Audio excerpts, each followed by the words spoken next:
Hey guys, just a reminder, my online course is Birth Story Academy, and you can enroll in it at birthstory.com. It's taught by me. You can be in your jammies. It's online. It's pre-recorded, and it has a ton of freebies and downloads. It's everything that you need to prepare for your hospital birth. So hope to see you in Birth Story Academy. Welcome back to the Birth Story podcast. You might recognize my voice from a previous intro that I did for Heidi's podcast. My name is Kristen Stegall. I'm the CEO of Novice Studios, which is a podcast production company based here in Charlotte. And in this episode, I am coming on as a guest to share my birth story of bringing my beautiful rainbow baby into the world with the help of Heidi and Colin as my doulas. I actually had hired Heidi in 2020, which we will talk about with my first pregnancy and how she supported me through a miscarriage, and then how I hired her back once we were pregnant again with our rainbow baby, and the entire story of my wild labor experience and my eventual delivery via urgent C-section. So without further ado, here's my interview with Heidi.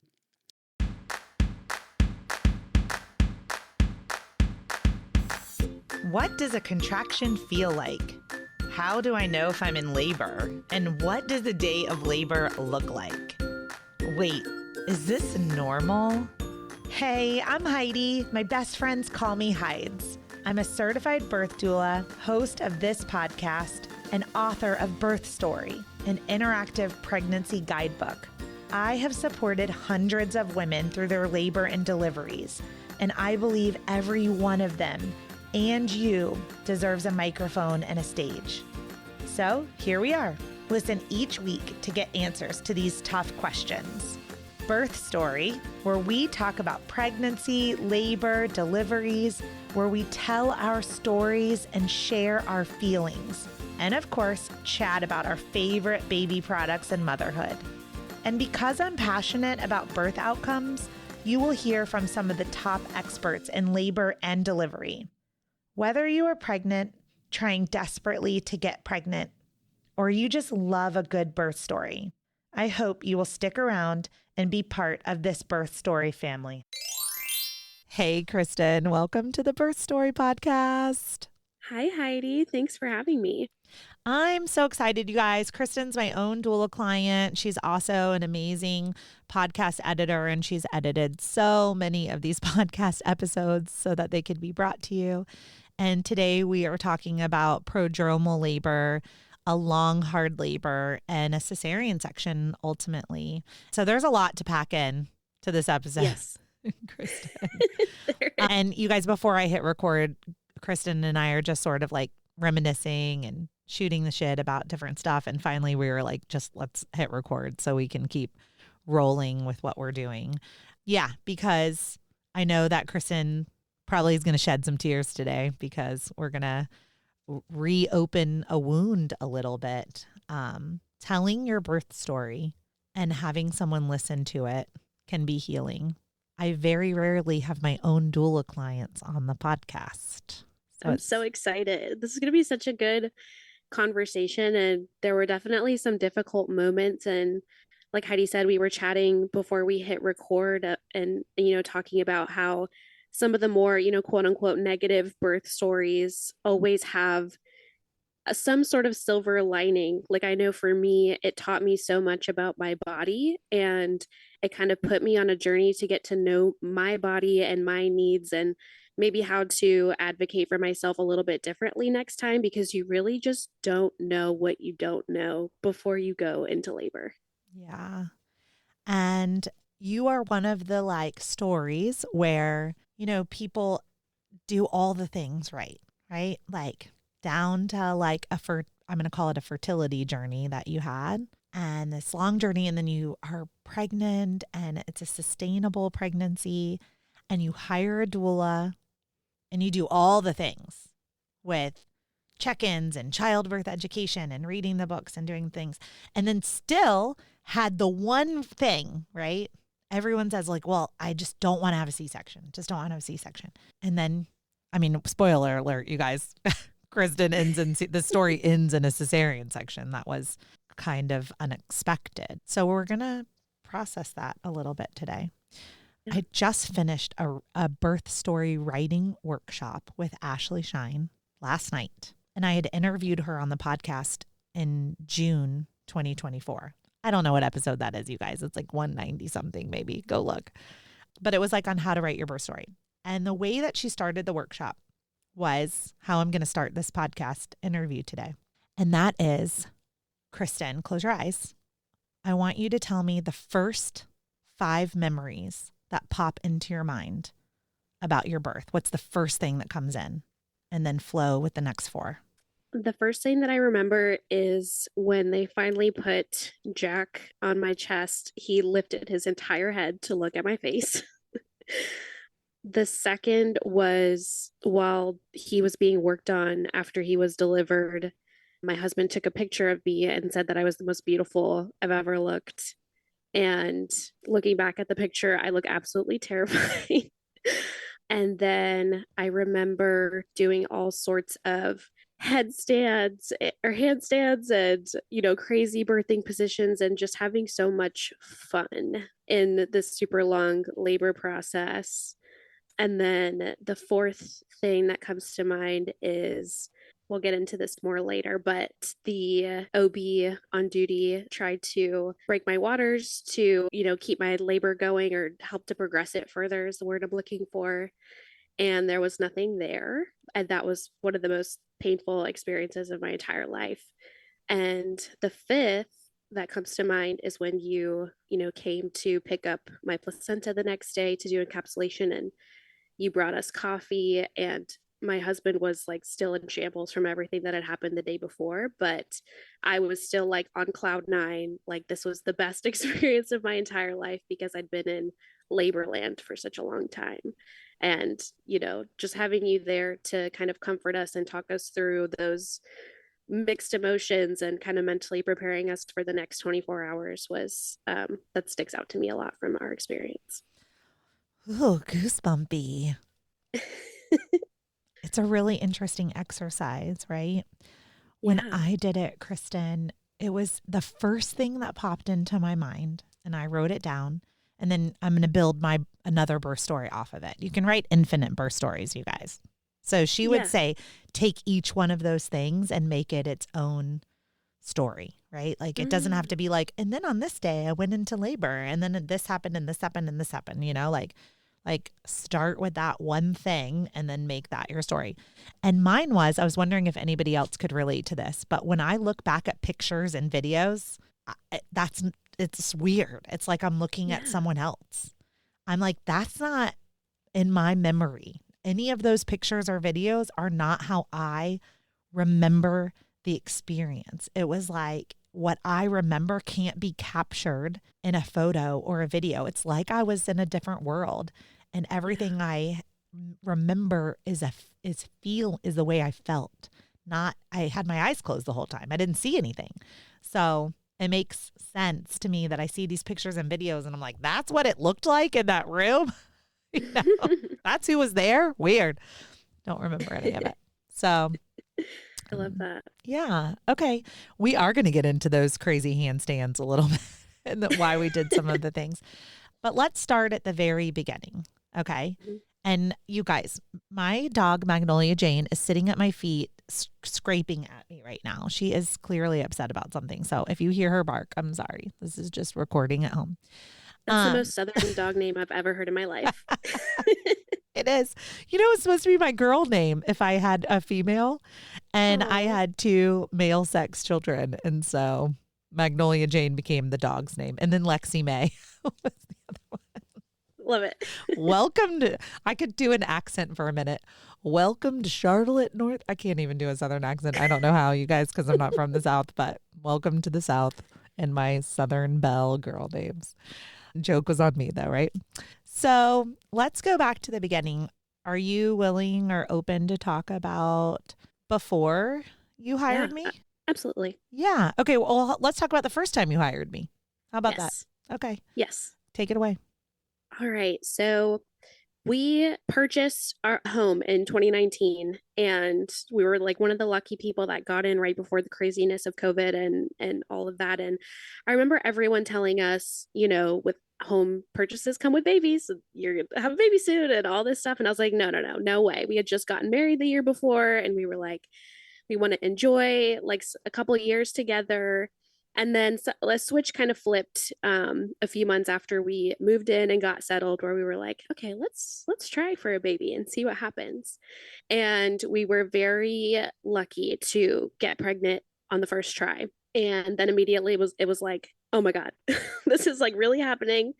And the first person I thought of was Heidi. I had met her through Pink Mentor Network, and I just remembered like the women that she had worked with.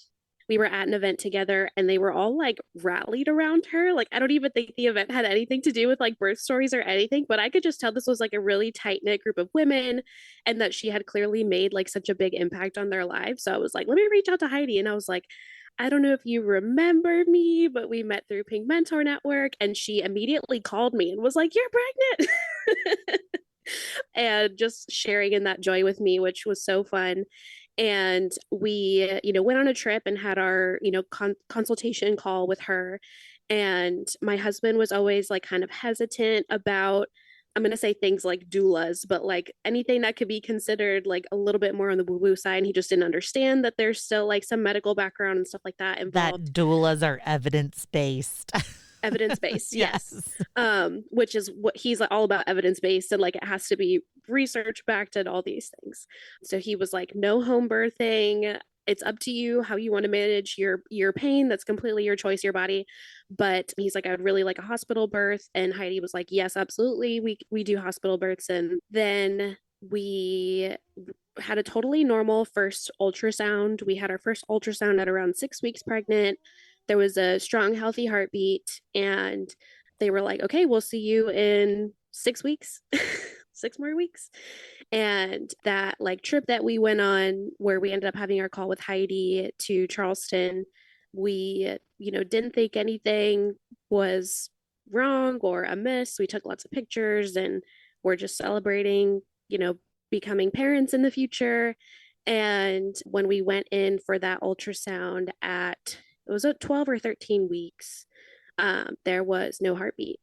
And we didn't, I remember my husband saying, like, I know that this was a thing, but I never thought that it would happen to us, or like it just never crossed my mind as a possibility. And I didn't know that missed miscarriages were a thing. And they said that the fetus was around 8 weeks, like measuring 8 weeks still, even though we were at 13 weeks. And we learned a lot in a short period of time, and just went home that day and watched comedies on TV, like sitcoms, and leaned on each other a lot, and scheduled a D&C for the following week, when it was clear that like after 5 weeks, nothing had passed. There were no signs that I was miscarrying. So, I let Heidi know. She immediately called me to talk me through what to expect in the next couple of weeks, and immediately connected me with other women who'd had the exact same experience, basically missed miscarriages early in pregnancy, and then had gone on to have healthy, viable pregnancies. And that was so comforting for them to share their experiences with me, and to let me know that, like, it may not be next month, it might not be a year from now, but like there is a rainbow at the end of all of this. And that just made me feel really, really hopeful. Kristen, I know that this is so hard for you to talk about, but I really want to just kind of make an important statement, because when you go home from that D&C after a missed miscarriage, meaning the baby that was growing inside of you had stopped growing for 5 weeks, which means your body was not naturally expelling the baby. And when this happens, you could become very sick. Your uterus could become very infected. After, we try to give a miscarriage and your womb plenty of time, but there is a time period in which you could get sepsis, and you and your womb could be very sick. And so when you go home your paperwork reads abortion. So a D&C is an abortion. It's a medical abortion, but can be very triggering if people don't know that in advance. Mm-hmm. So I have many people listening to the podcast with lots of different political views. And it's very important to know that this is an abortion. It's a medical abortion. It's a necessary abortion, but your paperwork does say abortion. And a lot of people that I work with are surprised to know that they've had an abortion when it was for a miscarriage. So did they use those terms, or did you ever see that on your paperwork? I think I did see abortion on my paperwork, and it didn't necessarily make me feel some type of way. I know that, I've heard from people who are anti-abortion or anti-choice who share that they, one of the reasons why you shouldn't be allowed to get an elective abortion is because there are women who have miscarriages or struggle with infertility. And I kind of always wondered, if I did have that experience, would it change how I felt about being pro-choice? And it did not change anything, just because having that healthcare procedure available to me probably did save my life and, preserved my ability to have children in the future and keep my uterus intact and everything that I needed to go on that journey again. And also it just, we don't have to get into it. You don't want to, but I just feel like babies should go home to homes where they are 100% wanted and loved, and, that have parents that are as ready as you could possibly be to bring that baby home. Yeah. And I know that this is an election year, and education is really important to me. This platform is education through storytelling. And so I think we're in a climate right now where I need to help define some things for some people about an abortion is an abortion is an abortion. And if you take away abortion, you're taking away, often in many states, life-saving health care for individuals. So thank you so much for sharing about that. I know it's really hard. And what's even harder is starting over or trying again. Our decision to wait to have a second child is also very motivated by what's happening politically in the United States, because if we did have another miscarriage situation, and we live in South Carolina, our doctors are in North Carolina because we're so close to the border, but if either of those states made drastic changes and we didn't, we had a miscarriage happen around the 8-week mark and didn't find out until week 13, like, the implications of that could be really scary and difficult. And now that we do have a baby at home that we both want to be alive and there to take care of, like, that's a big factor in our decision about whether we want another child or are, okay to go through that experience again. And we have the means to travel to another state to, get that care if we needed to. But it's really scary to think about, like, we could be leaving our child without a parent if something happened in a pregnancy and we didn't have access to that health care. Yeah, it is really scary. And it's not something that women should have to be thinking about right now, or anyone with a uterus should have to be afraid of, right? Limiting our choices and expanding our family. And when we expand our family because our fear of maybe dying because of lack of health care. Yeah, it's a really difficult time right now, especially with fertility stuff, right? Because the majority of my clients are IVF and fertility clients. And so just some of the hate that's going around on social media is just really ripping my heart open for my clients that have needed to utilize fertility in order to have a family. So I appreciate your perspective on it. I did not hear from Kristen for 2 years. And when my clients have a miscarriage, I have like a little journal that I keep, and I check in on clients periodically. But like Kristen mentioned, I try to put them in some sort of community or group with other people who have experienced loss. We are recording this in August, or the very end of August in 2024. And I had 3 beautiful clients that were due this December, and all 3 of them miscarried the same week. And for whatever reason, they were all brought to me. right? And so I was able to put all three of them in a group together, and they've been healing together and on this journey together. And it's, kind of quite beautiful. And I hope that in the future I am able to hear from each one of them. So just like I was hopeful to hear from Kristen. So throughout those 2 years, though, like social media is a thing, like there's Instagram and Facebook, and I never know if somebody's like trying right away or if they're taking their time. So, Kristen, will you tell me about like those 2 years in between having your miscarriage and then getting pregnant with Jack? What was that emotional journey like for you? So at first, I remember the day that we found out that we'd had a miscarriage and the ultrasound tech left the room. And so it was just me and Matt, and there was a job that I was looking to apply for, but I was like, I don't know if I should apply for it if I know I'm pregnant and I'm going to need maternity leave in less than a year and all this stuff. And then I was like, fuck it, I'm applying for this job. Like, life is just too short. And now I have this opportunity in this window. Like, let's go for it. And I just really threw myself into work. The company ended up, I went far in the interview process. It was for a dream job, but COVID happened. And so then we were on lockdown. So I also went through a miscarriage on lockdown. And That's all I have to say about that. I can only make sounds. so we had our DNC on, it was like, it was a leap year, right? So it was like February 29th or something like that, maybe the 28th. Because I remember we were going to announce on social media that we were pregnant on leap day, and it was going to be leaping into parenthood was going to be the caption. And it was like a whole thing that I had planned in my head, right? You are a marketing strategist at your core. I do like to be creative. And so my boss at the time just did not handle this whole thing super well.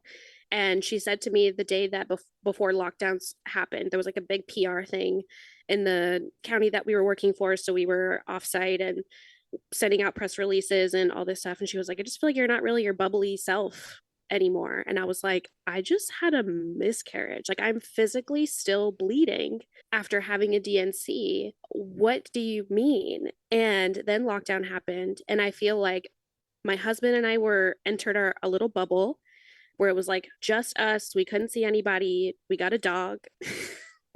Highly recommend. We were going to wait till we had a baby to get another dog.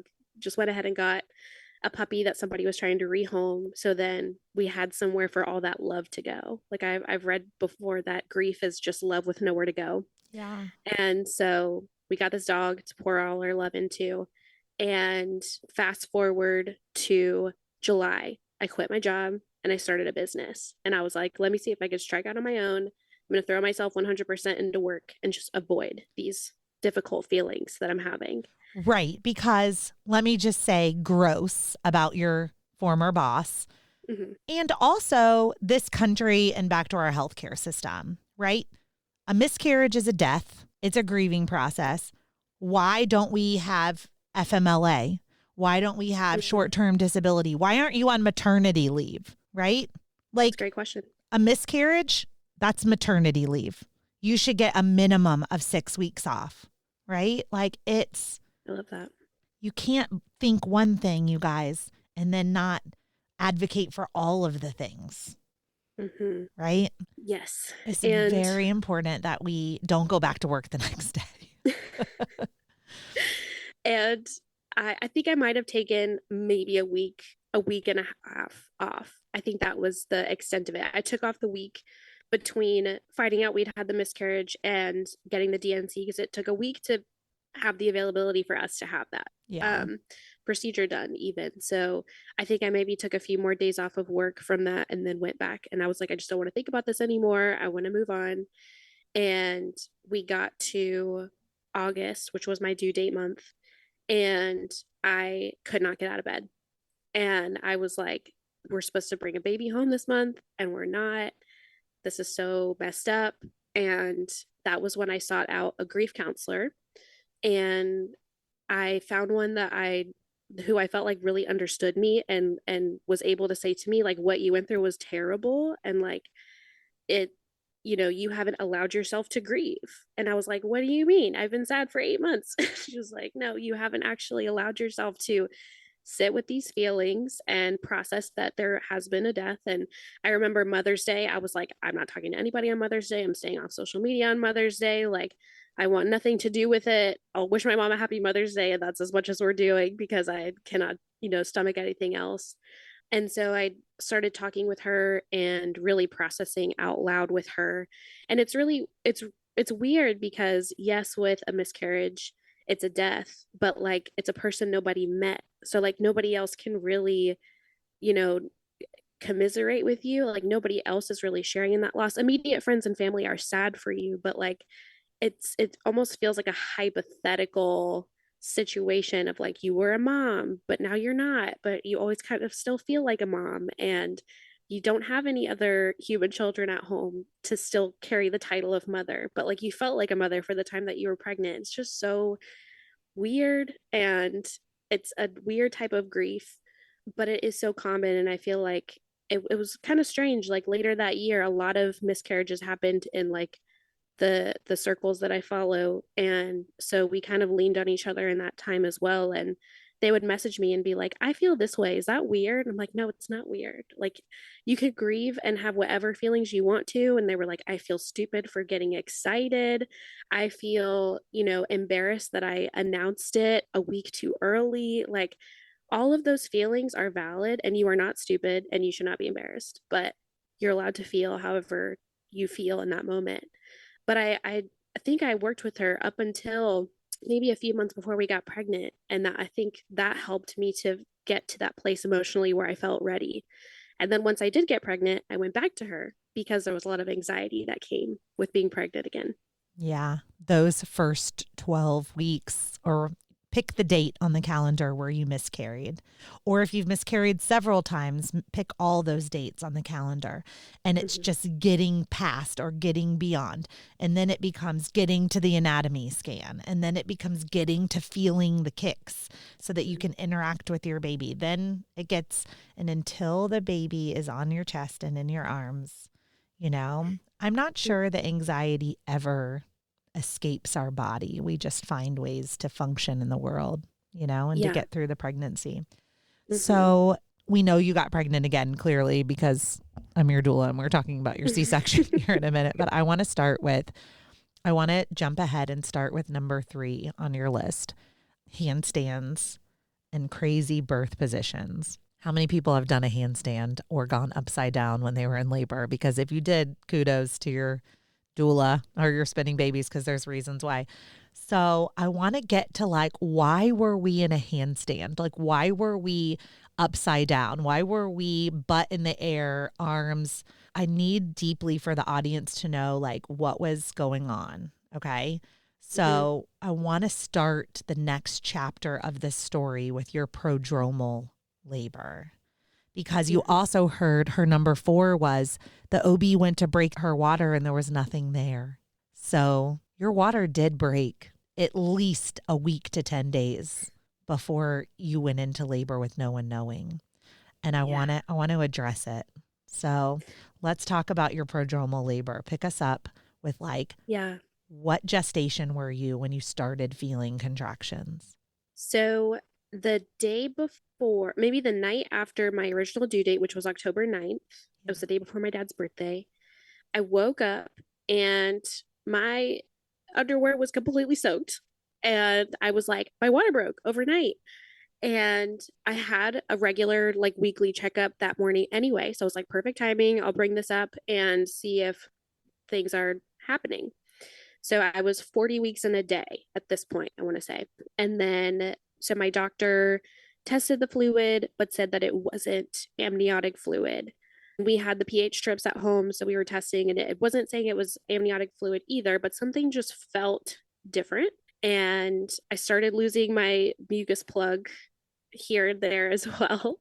But he said, like, you're not in labor, there's nothing happening, you're not dilated or anything.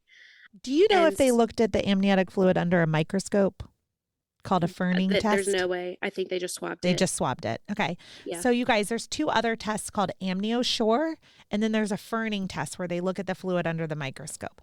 The like little litmus tests are not that accurate. Newsflash. That's where we're going with this story. So Okay. at this moment, Kristen is falsely diagnosed with her water not being broken, but her water is broken. And we come to learn a lot more about that in your labor. Yeah. Yes. So I honestly don't know when I started having contractions, but they were very intense and they were around the clock. I want to say maybe Monday night, I started feeling different. So Monday morning, I had my appointment. They said, no, your water didn't break. I don't even know if they told me I peed myself, but they were like, it's not amniotic fluid. I was like, well, I don't think I peed myself.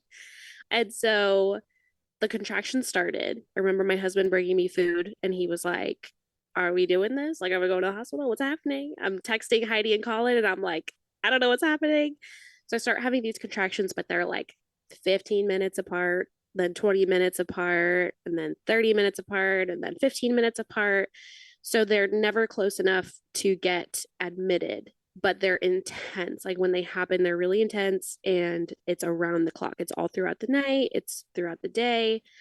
And And heavily concentrated in your back.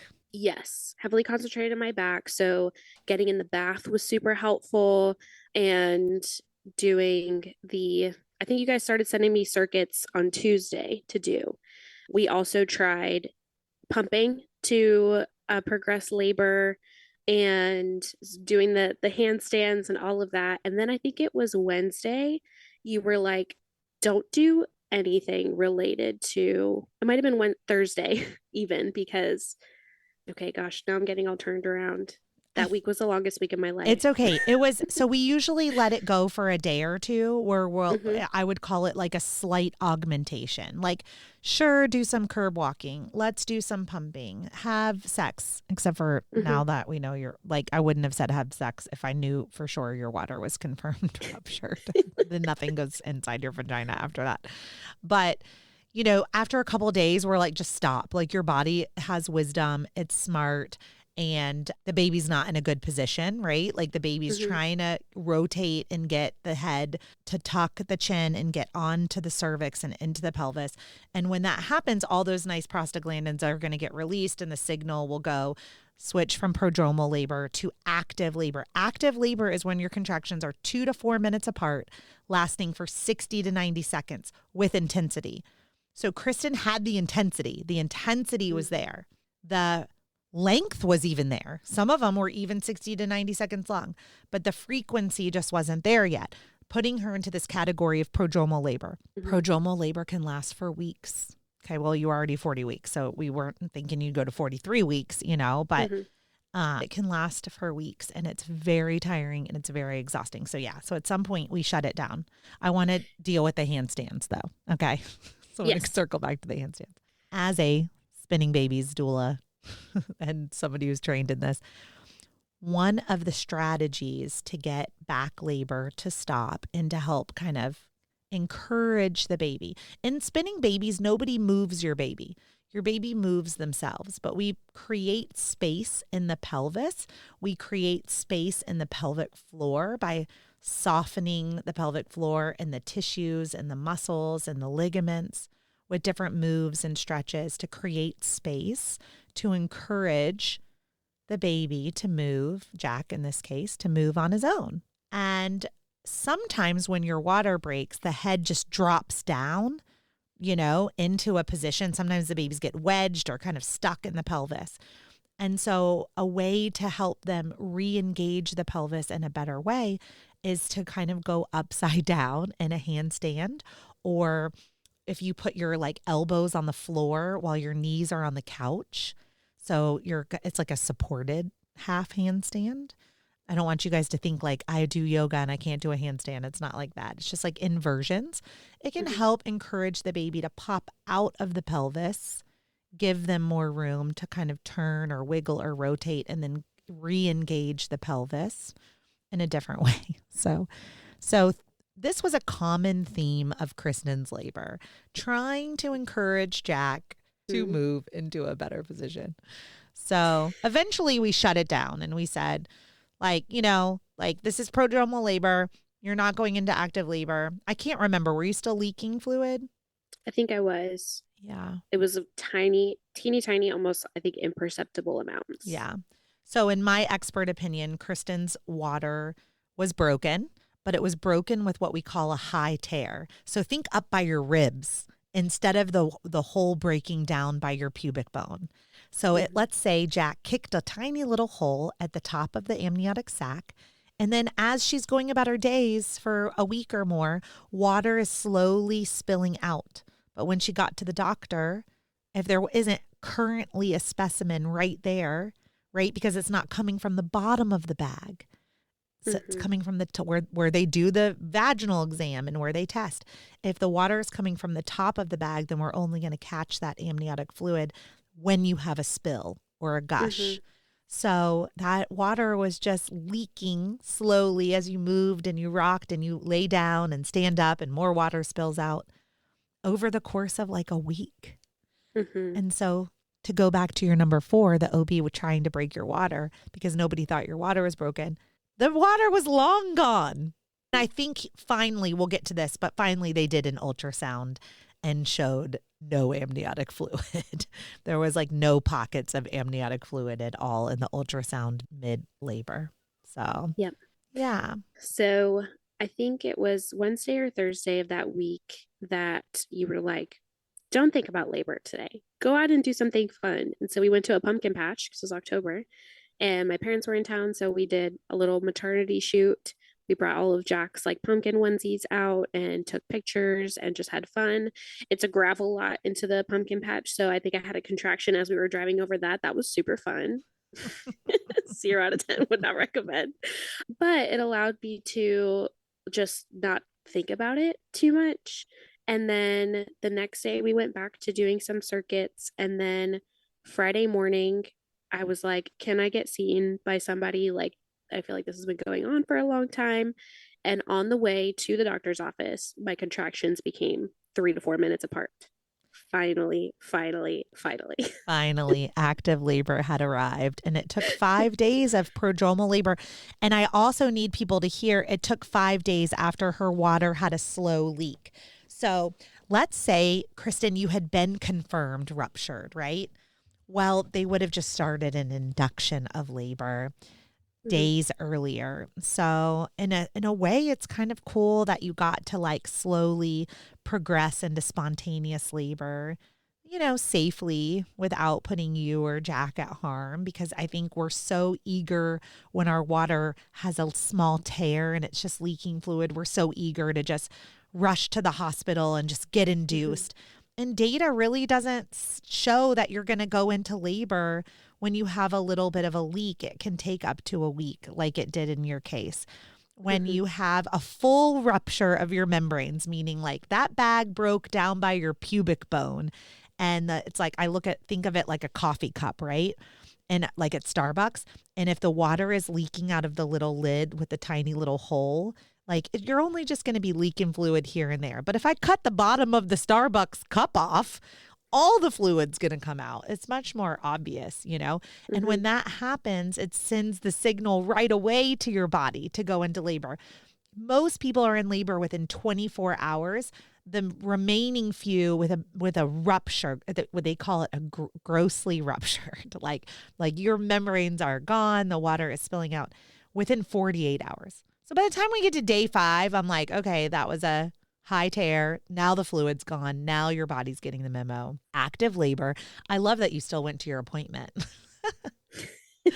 So on Friday? Yeah. Oh yeah. Yeah. Well, I remember calling you guys and you were like, these are the numbers you want. And I can't remember off the top of my head what they were.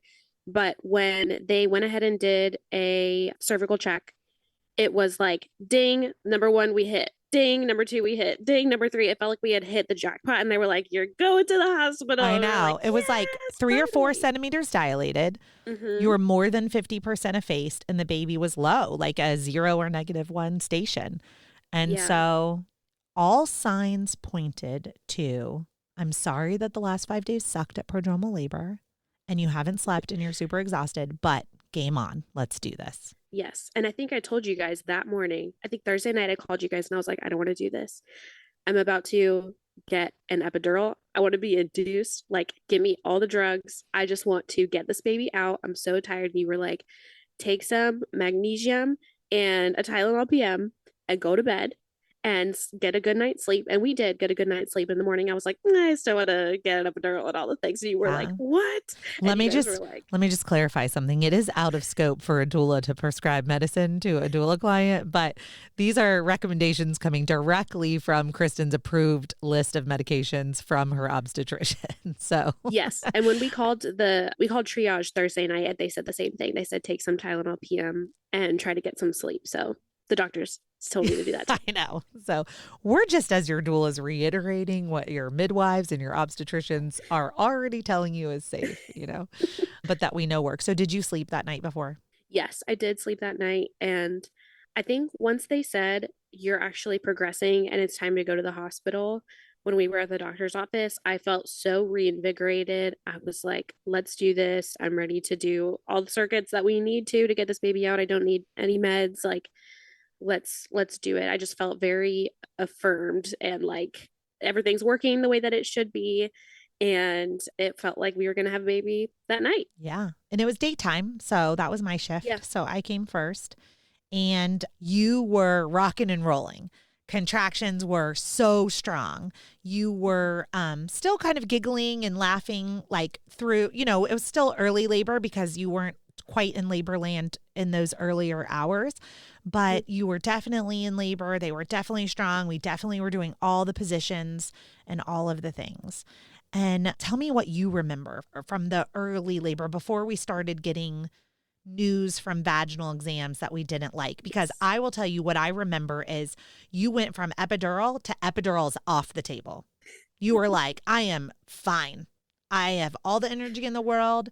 I'm going to rock this unmedicated birth and like, I'm doing this. And like, I just want to keep moving my body. So that's what we did. But what do you remember? I remember we were laughing a lot. Like I felt like I was just like hanging out with my husband, who's my best friend, and my doula, who's also now my best friend, because just seeing all the things. And I'm like, I don't know, it just felt like a lot of fun. And it was fun to do the different positions and try the birth sling and to, all the nurses, the staff there. I feel like very lucky that everybody there was so kind and they were like, you guys do your thing. And they were like, we trust the doula and we trust you to tell us when you need something. And so it just felt like very relaxed and I felt very nurtured and taken care of. And do you remember my mom brought us boba tea? Yeah. You got like a mango boba tea or whatever. Sneaking me sips of it. So they were like, don't eat anything. They were so mad. I was like, shout out to Jess Michaels in the birth sling because this hospital was they were like eyes bulging out. Like, what is this? I think the nurse manager, she did. The nurse manager even came in to like figure out, because I had this birth sling hanging from the ceiling where I had to like tuck it into the bathroom door. And then Kristen's like flying like an airplane in it. If you guys, I think it's just the birth sling on Instagram, but it's this like amazing tool that Dr. Jess Michaels, I had her on the podcast, that she invented to like just squat and take your weight off. And it's so awesome. But the hospital was not having it. This was 2 years ago. Now I've used it, Kristen, at every single birth. And so now everybody knows what the birth sling is. They're not as afraid of it. Yeah, I loved it. I'm sure they were worried I was going to fall or something. And I was also worried I was going to fall, but it's very secure. So it did feel good to take some of that pressure off. And my husband loved it. He was like, I feel like I'm not really doing anything. I was like, your job is to just like rest and then just be there when I need you. But he was like, Heidi's got it. So he was like, I hate to be the stereotypical husband, like playing video games in the corner, but I feel like I'm not needed here. I was like, you're doing great. He was just laughing with us. He was tagged in when he needed to be, I also wanted to note you were GBS positive and you had elected for antibiotics. And so those were coming, I think, every 4 hours. So at this point, that was really your only medical intervention, was getting a little bit of IV fluids and getting your antibiotics for group beta strep. And we were just moving around, having a good old time. So then I want to say the doctor comes in and wants to do another vaginal exam. And at this point, I think it had been about 8 hours since you had been it was about 5 o'clock in the afternoon, 4:35. And you started your labor at 5 centimeters dilated. So you were it was more than 3 or 4. I'm sorry, you guys. It was 5 centimeters dilated, 80% effaced, and a -2 station. I just referenced my notes, Kristen, just so I could get that right. And that was early in the morning. So now it's 5 p.m. and I'm just going to say his name because I love Dr. Makeumson and he wouldn't mind. So he was my OB for 20 years. Dr. Makeumson comes in and is like, does a vaginal exam. And we find out that you've had no change at all, that you were still the same. So you guys, picture this. Kristen's been in prodromal labor, having contractions for a week. Then she's 5 centimeters dilated, 80% effaced in active labor, having a contraction every 2 to 3 minutes where she's making low guttural sounds, working a circuit, still laughing and having fun, but working very hard for these contractions. And then finds out after 8 or 10 hours of labor, her labor hasn't progressed at all. And the baby is confirmed OP. Dr. Makeumson at that point did the ultrasound on you. The OP means occiput posterior. It means that the face is facing your pubic bone. And the best position for a baby to come out, or the easiest position, is for the face to be facing your tailbone. And so all the things we were doing to rotate Jack, because I had presumed OP because of the way her back was hurting and the way she was laboring, basically we confirmed that none of that was working. And there was no fluid seen on that ultrasound. So for me as your doula, this is where it takes the turn. Yeah. Right? Because I'm like, well, what am I supposed to do now? I mean, listen, I know what to do now, but your contractions were strong, long, closer together. We're doing all the positions. We've confirmed there's little to no fluid, the baby's OP. And we were like, we're just going to keep trying because Jack was doing great. And you were doing great. Yep. So then I guess they had tried to break my membranes before that, right? Yeah. Or break the amniotic sac. They had tried to do that first. Yeah. Sorry. I skipped right over that. Oh, no, you're good. Yeah. I just remember like it almost like burning. And I think what I've come to figure out after going to pelvic floor physical therapy after birth was I have a very, very, very tight pelvic floor. And I didn't know that going into this, but I don't know, I kind of wonder like now that I've healed a little bit from it and I know what to do to kind of loosen things up before pregnancy and maybe during pregnancy, if that would help, if like maybe he wasn't coming down because my pelvic floor was like so tight. We don't know. Or maybe you have a narrower pelvis, right? Maybe he was a bigger baby. What we do know for sure is he was, air quote, malpositioned, right? Like your water broke a week earlier and he just dropped down to a -2 station and nestled into the top part of your pelvis, OP, the hardest way to get a baby out and through. So the way you get that bigger baby out with a tighter pelvic floor and a narrower pelvis is to flip. He has to flip around to OA, okay? Occiput anterior facing your tailbone, right? Even OT sideways, even kind of. But when they come in kind of what we call asynclitic with their head back and their chin up versus chin down, shoulders tucked in, it's a tight fit. It is a tight fit. It is possible for sure every now and then, But at this point, you guys, shout out to Kristen. She's still like, I don't need an epidural. I'm good. I'm like, okay, you're good. That's good because the epidural I knew was going to like work against us at that point because I was like, oh God, we got to do more handstands. We got to get upside down. We got to really be aggressive. Now that I saw eyeballs on an ultrasound next to the pubic bone, like the baby he was fully OP. I mean, I looked at his both eyeball sockets, not just one. And I was like, okay, I see your pubic bone. I see 2 eyeball sockets. I have to like, how do I encourage him to get away from your pubic bone, out of your pelvis, flip over, and then start again? So we started doing labor circuits that encouraged that rotation and that flip. And I was doing so many visualizations on you. Like I'm not a Reiki practitioner, you guys, but I was pretending like I was. I was like, turn over, Jack, flip over, Jack, do all the things. Is there any point where you felt defeated, like you internally felt like, I don't think this is going to happen?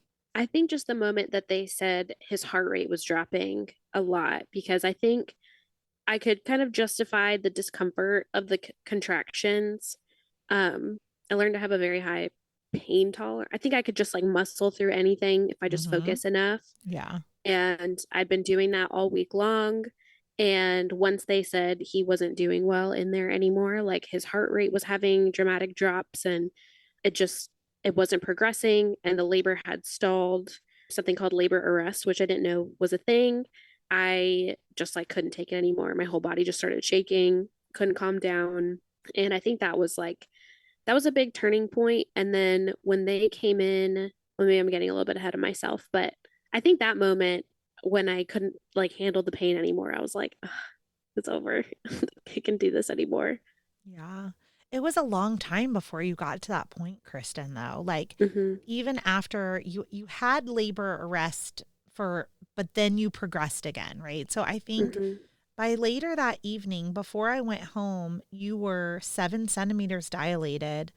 It Mm-hmm. appeared to me that Jack was rotating because you started to feel rectal pressure at the peak of the Mm-hmm. contractions. And Yes. so, and you also went into like, remember how you guys, I said Kristen was still kind of chatty?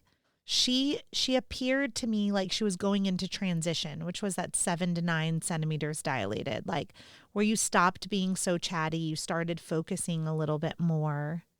Yeah. I'm trying to remember like what time I left. 10 p.m. I left at 10 p.m. It was 10 something. You gave me a tincture and I forget what it was supposed to help with, but I just Motherwort, immediately started throwing up. throwing it up. Motherwort. Motherwort is like Motherwort. something. It's very calming, you guys. It's supposed to, it doesn't increase labor or anything like that. It's just supposed to be, it's kind of like an anti anxiety. It's just Mm-hmm. like it's like drinking chamomile tea, right? Mm-hmm. Motherwort is just like a very calming kind of tincture that can just like, just kind of calm the nervous system a little bit. But yeah, Kristen's body did not like it and you started vomiting everywhere. And I still was wondering when you were vomiting, I'm like, is she in transition or was it the motherwort? Like I was like, and And you were then like, this is good. Vomiting is going to help push everything down. So that's good. Like yeah, the contractions. you probably don't remember this, but you opened your eyes after vomiting and you said, did I make it through transition? I was like, I don't know, girl, maybe. I feel like maybe you're doing like you're going through it, but you're not pushing yet. Mm-hmm. So, when I left, there had been a couple of big heart decelerations, but nothing Mm-hmm. dramatic. You were still unmedicated. We were in flying cowgirl. We were doing all the crazy things and you were doing great. And so you guys, at this point is where you're probably like when I interview my own clients, it's like, what? Doulas are human beings. You have to keep in mind, I got to Kristen at like what, 8 or 9 in the morning, and now it's Mm-hmm. 10 at night. Like the nurses have changed shifts. Like I'm tired. That boba Mm-hmm. tea has long caffeine out of my system. And so my doula partner, Colin, came in to work night shift. So I work day shift, she worked night shift. And this is what we do for long labors is so Mm-hmm. that the birthing person gets fresh energy, right? Mm-hmm. Cuz at some point I was like, I have stopped being what Kristen needs and I need to go to sleep. So Colin comes in with all of her amazingness and hilarity and energy and just Mm-hmm. Colin's a whole vibe, you guys. Mm-hmm. So Colin comes in and swoops in to take care of Kristen. And this is where I have no memories, right? Because Mm-hmm. I went home and I went to bed and I got Mm-hmm. a text message that said from Colin about 4 o'clock in the morning that said, Rainbow Baby is here. Mm-hmm. So when I left at 10 p.m. to 4 a.m., Mm-hmm. you have 6 more hours of whatever is happening going on. Yeah. So what in the world happened that led to a C-section? So he started having I guess, more minor heart decelerations. That was when I was like, I need the epidural. And I think I think you had gone home before I got the epidural, right? Yeah, you didn't have an Yeah. epidural, but I remember thinking, I bet a nap would suit Kristen Mm-hmm. well. because you Yeah. were just toughing it out and toughing it out and toughing it out. But my gut feeling, back to your hypertonic pelvic floor, my Mm-hmm. gut feeling was that you were toughing it out while squeezing your butt cheeks and your Mm-hmm. pelvic floor and holding him in, you know, like Yes. holding your pelvic floor super tight. Yeah. And super controversial opinion, you guys, but an epidural is a tool that can help relax your pelvic floor because it Mm-hmm. takes away your pain, you know? Yes. So I remember kind of like wink, wink to Colin and thinking, I think an epidural would help her relax. Yeah, her pelvic Yeah. floor. But Yeah. we would never, I would never tell somebody to get an epidural or not get an epidural, Yeah. you know? Yeah. I asked for it at that point because I was like, I can't keep going anymore. Like it was just too hard and I needed a rest. Like I knew that I needed a break. And so, but I was worried that they weren't going to be able to give it to me because I was shaking so hard that I was like, they're going to paralyze me and try to give it, and I can't stay still. But But of that's the course, true transition, right? The mm-hmm, self-doubt, I can't do this anymore. I'm so mm-hmm, tired. I'm shaking and I'm vomiting. So that you probably were kind of stuck, what I would call stuck in transition. So when we yeah, have labor arrest, your body's like going into transition and then coming out of transition and going into transition and coming out of transition. It's just not progressing to pushing for whatever yeah, reason. yeah. So So they came in, they administered the epidural. I immediately felt so much better. And, Colin moved me around, got everything like spread out through my entire body. And I fell asleep at some point. And I woke up. I think I was maybe asleep. If you had asked me how long I slept, I would say like 6 hours, but I probably slept like 30 minutes to an hour. And I wake up and there's a team of 4 nurses trying to flip me onto my stomach. And Matt is in the corner sobbing, and yeah, Colin is rubbing his back. And I'm like, what is happening right now? they wanted you on your hands and knees, not your stomach, but like, Yes. yeah, Oh, leaning yeah, yeah, forward. Yeah. yeah. But I was like so asleep, I guess, and I sleep like the dead. Like I'm really hard to wake up once I fall into deep sleep. So I don't know if that was part of it that they were all like trying to flip me and I wasn't waking up, which maybe freaked them out. So I finally wake up fully and I'm on my hands and knees. And I think that they say that did take some, like that helped him. Like anytime I was on my back, he would have these heart deceleration. So I had to stay on all fours. And then Dr. Bacomson came in and he was like, hey, so we feel like it would be best if we maybe went ahead and did a C-section, if that sounds good to you. Like, I feel like he kind of said it like that. Like, it was very casual, very relaxed. He's like, nothing terrible is happening. But like, we just feel like maybe you should have a C-section. And I was like, okay. And then the second I said, okay, it was like, go, go, go. Like, all these nurses came in. They were throwing stuff into our bags, getting us out. Colin went and got my mom to like say, goodbye, good luck. And Yeah. my mom was like, I knew something was happening. Like they were rushing, like something was going on. They had to get that baby out. And they sent Matt Because to his heart change. was going down and staying down. Yes. Yeah. And I Yes. appreciate Dr. Meekhamson not trying to panic you by Mm-hmm. staying calm, because it is better if everyone stays calm when you're Mm-hmm. having this isn't what was, Kristen had an urgent cesarean section. Jack's heart rate came down and then wasn't coming back up. Mm-hmm. So, Yeah. And so I think I was still like high as hell on labor hormones. And so I was like, yeah, let's do it. Like this is great. I'm still having a good time. Like this is awesome. They sent Matt to change into scrubs. And before he had even finished, like he stepped out of the bathroom wherever he was changing, and we were already in the OR. So they were like moving, moving, moving. I want to say it was like not even 15 minutes from me saying, yeah, let's do a C-section, and Jack was out.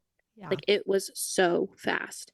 Yeah. And because I'd already had the epidural, they just like pumped that up, made sure that I couldn't feel anything.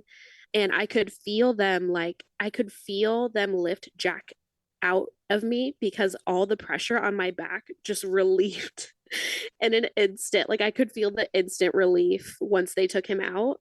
And I was like, oh, he's out. And he did I don't remember if he like cried immediately, but they swung him around because they had a NICU team in the OR with us because his heart was dropping and not coming back up. They had a NICU team there, so they went and took him straight to the NICU team. He was completely dark brown when they took him around. So he was covered head to toe in thick meconium because my water had broken at some point, linked slowly over time.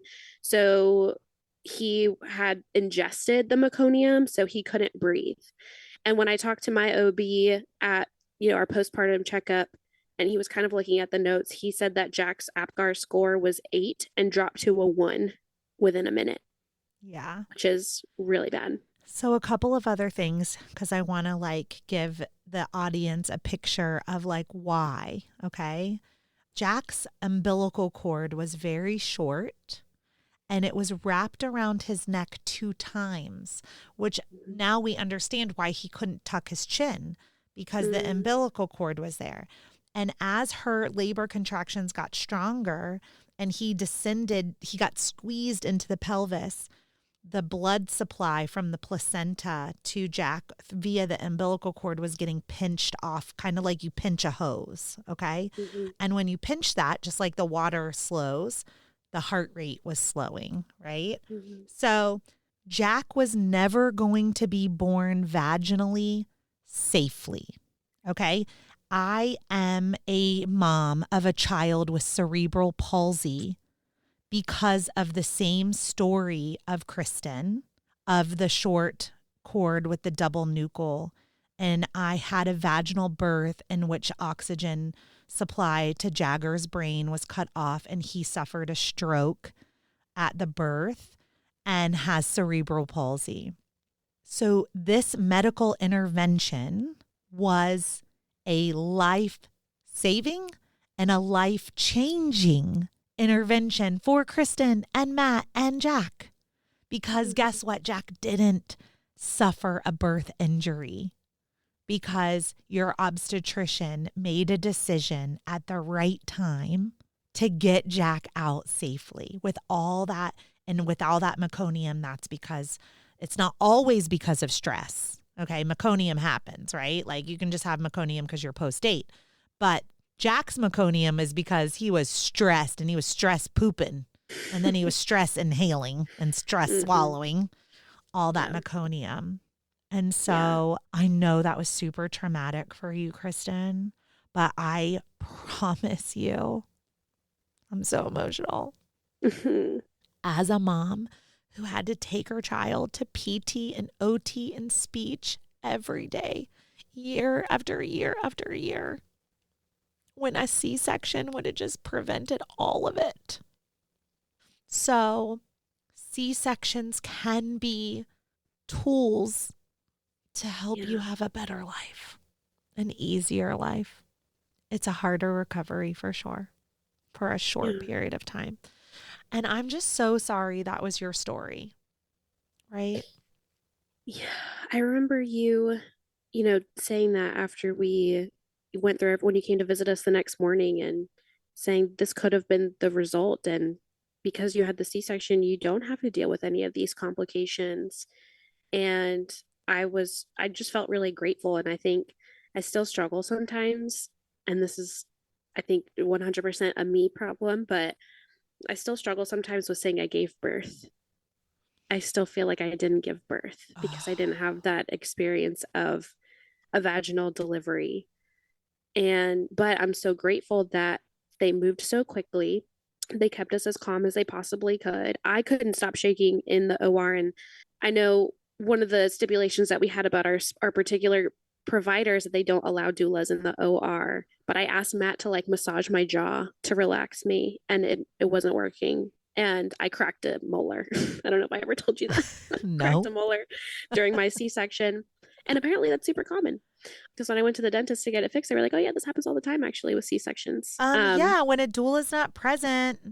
So listen, I love everything about your particular provider. As we know, I've just could sing Dr. Makehamson's praises. I'll probably send them this episode. But doulas, again, are evidence-based care. And we know how much value doulas provide in the operating room to keep the person who's giving birth and to keep their partner informed and comforted and safe. And so I am deeply sorry for anyone who gives birth via cesarean section and their doula is removed from their care after continuous labor support, which the American College of Gynecology says continuous labor support is what improves outcomes for both mom, baby, postpartum depression, postpartum anxiety. So this hospital system made a decision to go against evidence-based care and remove the doula. And they need to work on that, all hospitals across the world, but especially the United States. I was hoping something had changed with that in the 2 years that since I had Jack. Yeah, we are recording this in August of 2024. This hospital is in Charlotte, North Carolina. It's called Atrium Hospital. And as of today, they have not changed their policy. Doulas are visitors and can visit with you during visiting hours also. So the reason I couldn't come to see you at 4 a.m. was because I wasn't allowed in to the hospital until visiting hours opened. So I couldn't even be with Kristen, or Colin couldn't even be with Kristen in the few hours after you give birth via cesarean section. And that's when you need help the most. But I am glad I got to see you at 8 or 9 in the morning whenever I came. Yeah, you brought us pumpkin cold brews. It was the best. For fall, yay. Yeah. So he was covered head to toe in thick meconium, and they did CPAP on him 3 times to remove everything from his lungs. And when they put him on the table, he was screaming. Like by the time they got, I don't remember if he cried immediately when he was born, but he was screaming the second they put him on the table and was like, "Don't touch me." And I was like, "Yeah, give him hell. Like you do it, you strong little baby." Were you scared? Yeah, I was pretty scared. I was half scared because I couldn't like move my body. Like I couldn't go to him. That was really hard in that moment. Matt walked back and forth and like took pictures of everything. I don't think I've still even seen those pictures of Jack on the table, but he kind of moved back and forth, and Matt was like elated that like I was alive and Jack was alive, and like the circumstances of how we got there were not our most favorite, but I think I had full trust in the team that was there and that like everybody was ready to go. And so I knew that Jack was in good hands. And I want to say, so he was born at 4:01 a.m. and they put him on my chest around 4:40. So it took a while. That's a really long time to have a baby and not hold your baby. Yeah. Have you processed that with your counselor? I feel like, and I want to say it was 4:40, like it could have been 4:15. I don't know. But I just remember not really in that moment. I was like, I'm being worked on and he's being worked on. Like we're both getting what we need right now. So I didn't feel like I was missing it in the moment, like having that immediate skin to skin contact. But I think once they finally put him on my chest and like I was all sewn up and he lifted up his head to look at me, I was like, everything's okay. I stopped shaking. I was able to breathe. I felt like all of the stress and pressure just like lifted off of my body. I was like, we're okay. We're here. He's here. He's so strong. He's lifting his whole head to look at me. I was like, you're stubborn, little guy.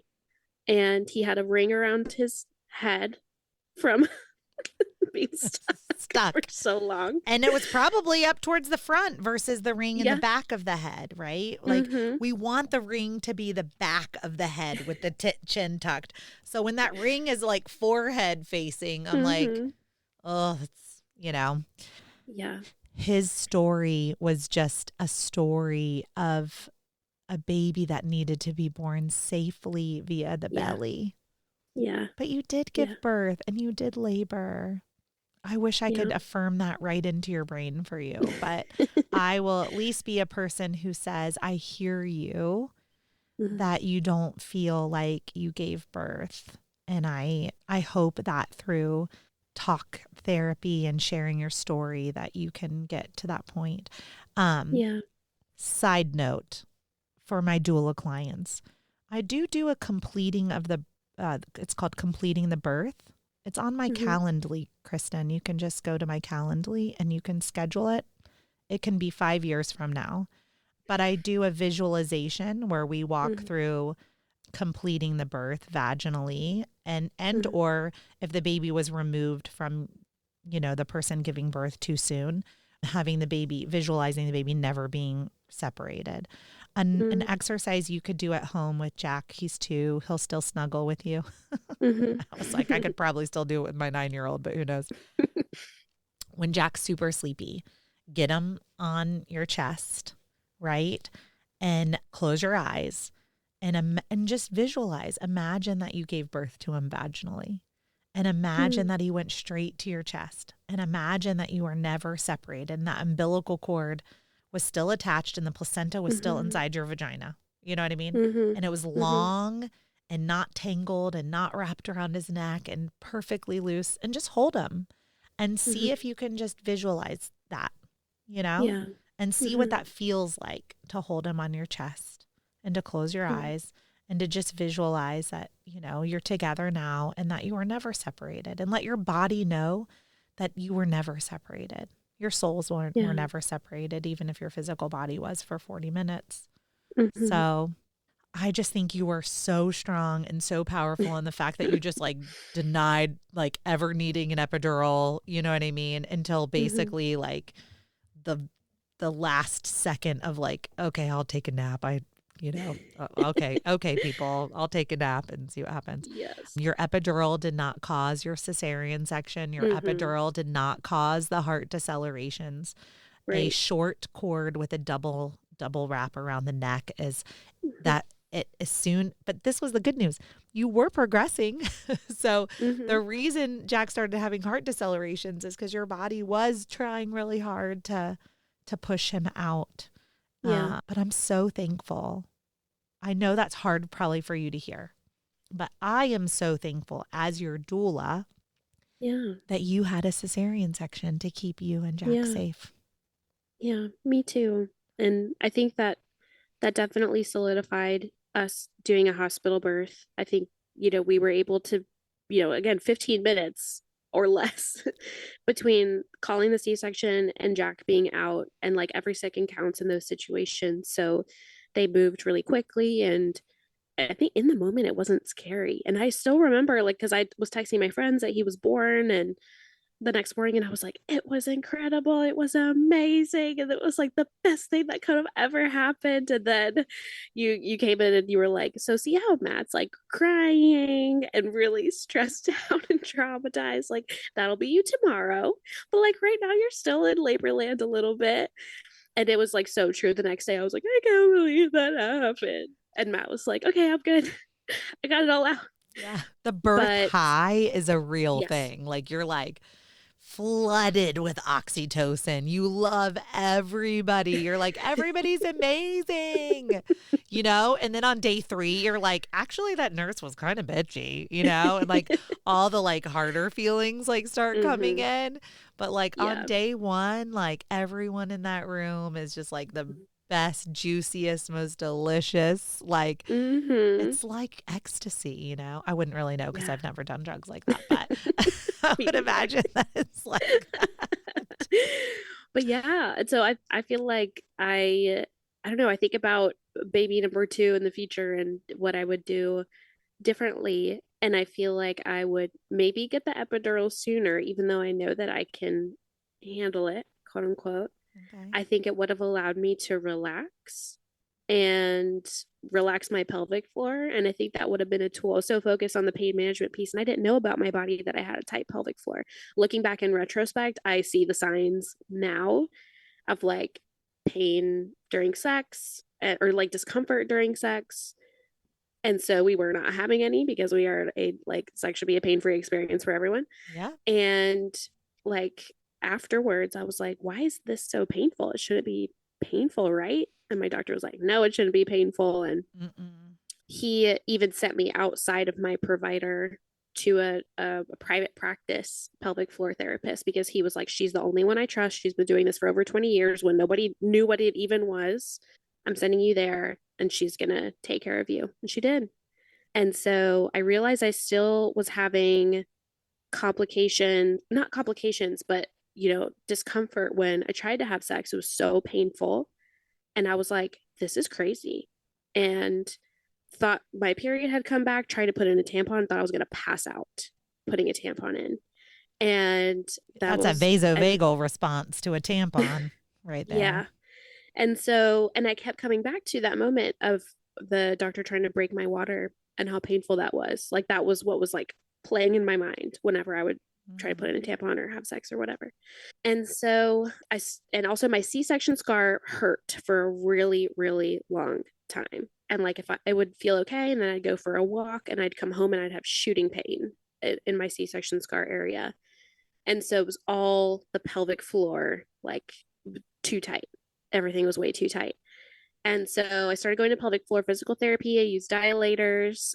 I never thought I would talk to my mom about like dilators and like things like that, but she she had to go through all that. She had breast cancer, and so she went into menopause early and went through all of that as well and used dilators. So I was like, do you know what a dilator is? And she pulls out 10, and she's like, oh, do I know what a dilator is? Things I never thought I'd I talk about with wonder my how Catholic much mother. of the pelvic floor is genetics too. Yeah. And it's interesting because like my brother was a huge baby and my mom gave birth vaginally with both my brother and I, and like never had any issues. And my parents always talk about how we just like came right out. But then she had pelvic floor issues later in life with going through cancer treatments and menopause. Yeah. Um, I think you would have given birth vaginally if there wasn't a short cord with a double nuchal wrap. I yeah. think you would have given birth. And people with a tight pelvic floor, usually we just see a little bit more tearing, Mm-hmm. with a vaginal birth. And Mm-hmm. so that's another thing that's important to talk about. If you have a 3rd-degree vaginal perineal tear, that is just as hard a recovery as a cesarean recovery, right? So it's kind of like false that a vaginal birth is easier than a cesarean birth. Depends on what kind of vaginal birth you have. Mm-hmm. If you have a really tight pelvic floor and you rip all the way to your butthole, that is also a very hard recovery. I was like, Yes. but if you just have like a little 1st-degree tear, I mean, of course that vaginal birth is going to be so much easier. Yes. Yes. We're talking about, I also want you to visualize the difference between where your vagina hole where your vulva is, and your pubic bone, right above where your cesarean section scar is. We're talking about a few inches difference in where you delivered your baby. Yeah. Yeah. Okay? Like you delivered your baby Mm-hmm. from a different hole, a few inches away, okay, Mm-hmm. from the vagina. Mm-hmm. It's not a very big difference between giving Yeah. birth from the vagina and giving birth from the uterus via right above your pubic bone. Yeah. So just a little perspective there. I'm like, Yeah. for sure you gave birth. We Thank you. created an opening. We just created an opening, right? Yes. Not far away Yes. from the other opening. So Mm-hmm. I'm really digressing on your interview here, Kristen, but I'm I love holding, it. as your doula, I'm holding on to the like, I don't feel like I gave birth. And I'm like, Mm-hmm. that is such a birth. I know. I So know. I need to just start saying it. I gave birth. I gave yes, birth on October 15th at 4:01 a.m. you The gave help of birth a like a great team. boss too, like a boss. I am so Yes. excited that we got to it organically. We got to all 5 of your first memories on your birth writing Yeah. exercise. So Yes. shout out to Ashley Shine from Wild Rights. She's on Instagram, Wild Rights. And Kristen, I encourage you to journal. And I Mm-hmm. would start with the story of your number one when they finally put him on your chest and he used his head muscles to like look around. And you don't have to write a full birth story, Mm-hmm. just write about that moment. And Yeah. that could be healing and therapeutic for you to focus on these Yes. like big positive, there's a couple in there that weren't that positive, but, big positive things. So, and Yeah. not that it matters, a scheduled C-section is also great, But I think you're an incredible candidate for TOLAC, trial of labor after cesarean, which could lead to a VBAC, a vaginal birth after cesarean.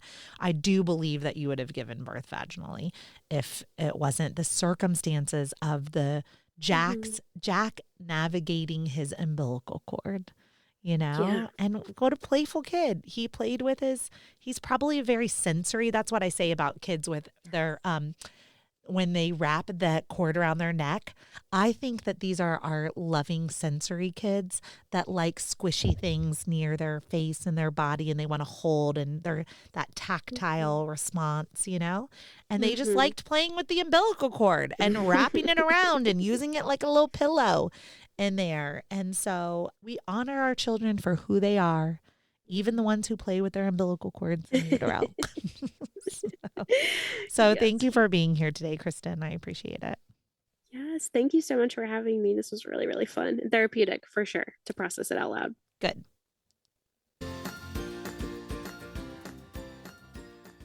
Thank you for listening to Birth Story.